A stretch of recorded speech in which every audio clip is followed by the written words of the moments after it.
getting excited about learning will pay off for you. It just will. Sometimes we get excited about learning later than sooner.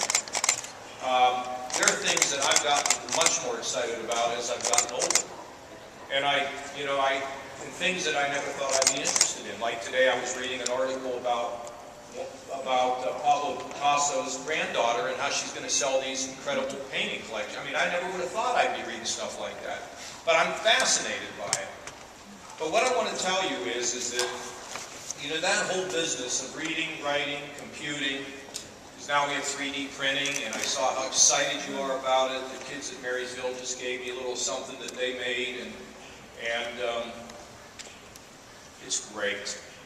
And as I try to tell my daughters, education is such an important thing for giving you an opportunity to control your life. So you're in charge of your life. So you're not under somebody else's thumb. That you can be an entrepreneur, that you can fly high, that you can get a great job, that you can earn good money, that you can be independent. So this whole thing of this money that your schools have received, with this the Straight A Fund, is designed to try to get everybody to think a little differently. Because as I walk through here and I see 10-year-olds involved in 3D printing, what becomes clear is that Google and Facebook and Instagram and all that, that's new.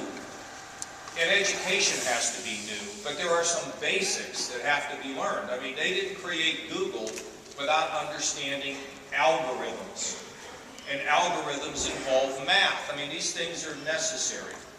But it seems to me as though you're all highly motivated. And I'm so excited about that. And I'm so excited that your teachers, the leaders in your schools, are dedicated to helping you to get excited to see a new way of learning. It's just really, really great. Now, I know that some of you have to leave, but what I've done is I moved the television cameras out of my office, okay?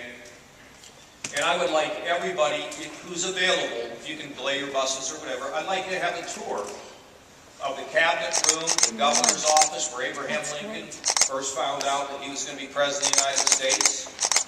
And it's pretty cool to see. And it's usually locked up, which I don't like, because I like people, it's yours. It's not mine. I just happen to rent it for a few more years, or 4 more years, or whatever, years. So I want you to be able to see that. And we can have an orderly way. We've got to have somebody give tours. Do we have somebody that can do that, Rob? Call, get them down here. So any of you that would like to go and see it, and we'll do it pretty quickly. We did this on Family Day for the inaugural just a couple weeks ago, so we can accommodate you. But I really just want to so much compliment you. And here's the other thing to the students that are here. You have to have big dreams. Okay? Life is made up of dreams. And your ability to realize them. I'll tell you one other thing I want you to know. Everybody doesn't have to agree with this, and everybody doesn't have to follow this. But you were made special, I believe, by God in heaven who made you for something special that no one else can do but you. Nobody else can do what you were made to do. So if you ever feel down, or if somebody's picking on you, or you're not in the great... you are really the first who are expanding this robotics program. First of all, tell me, what is RAMTech? Yeah, RAMTech was first created at Tri-Rivers Career Center, and it stands for Robotics and Advanced Manufacturing Technical Education Collaborative. We're collaborating with community colleges and other training institutions and 8 other centers around the state of Ohio, career centers, to put manufacturing, advanced manufacturing training centers that provide students with the industrial credentials and certifications that are necessary to get those high